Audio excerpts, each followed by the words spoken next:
There is a simple truth that many people avoid. A large part of the chaos in our lives does not come from the world. It comes from what we neglect within ourselves. Jordan Peterson became widely known for repeating a seemingly basic idea.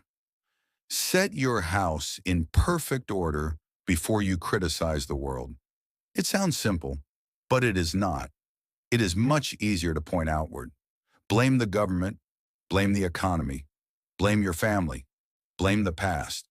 And yes, external factors matter. It would be naive to deny that. But Peterson insists on something uncomfortable.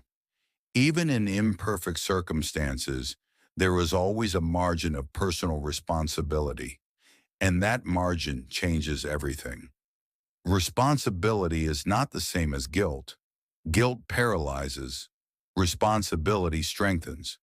When you take responsibility, you take power. Small at first, but real. Many people wait for motivation before they act. They wait to feel ready. They wait to feel confident.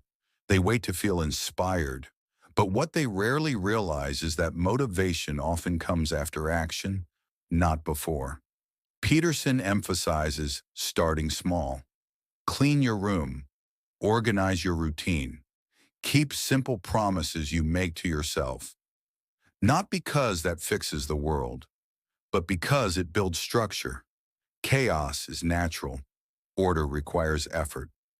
Letting your life fall into disorder is easy. Creating discipline is difficult. And that is precisely why discipline transforms. There is a modern tendency to avoid any form of suffering, constant comfort, instant pleasure, immediate validation. But Peterson argues that meaning does not grow from comfort. It grows from voluntarily carrying responsibility, from choosing a burden that is worth bearing. The word burden sounds heavy, but ask yourself honestly, do you truly want an easy life or a meaningful one?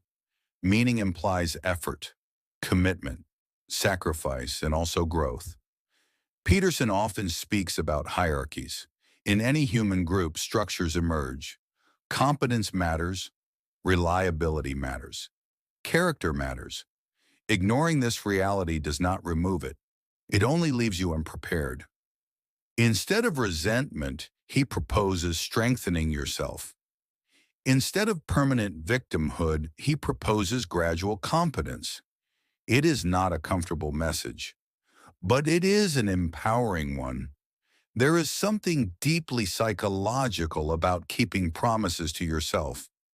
When you say you will do something and you actually do it, your mind begins to trust you. Real self-confidence does not come from affirmations. It comes from accumulated evidence.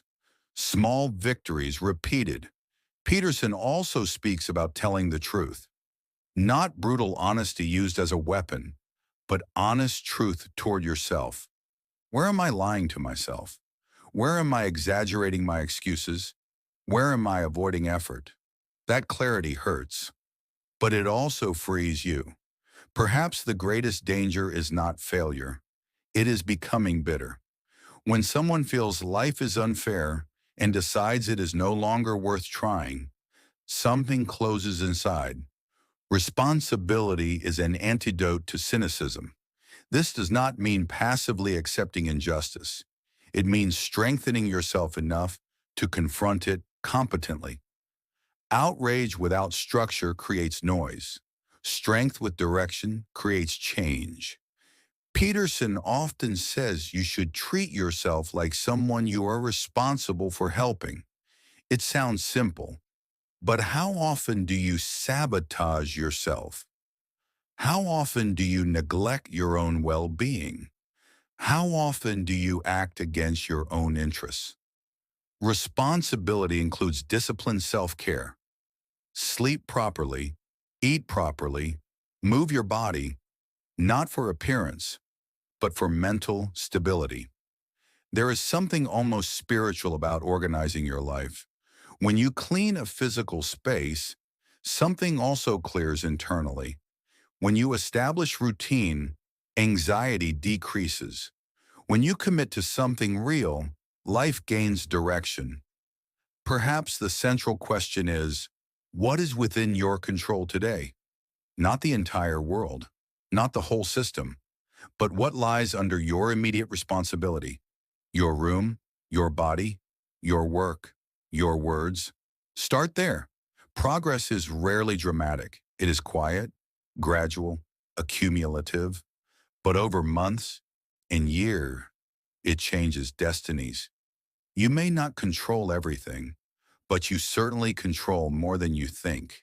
And ignoring that capacity is wasting potential. Responsibility is not a punishment imposed on you. It is a choice. And by choosing it, you become more solid, less reactive, less resentful, more capable. Perhaps the change you are waiting for will not come from an external opportunity. Perhaps it begins when you decide to put your own life in order, one step at a time. No drama, no grand announcements, just consistent action.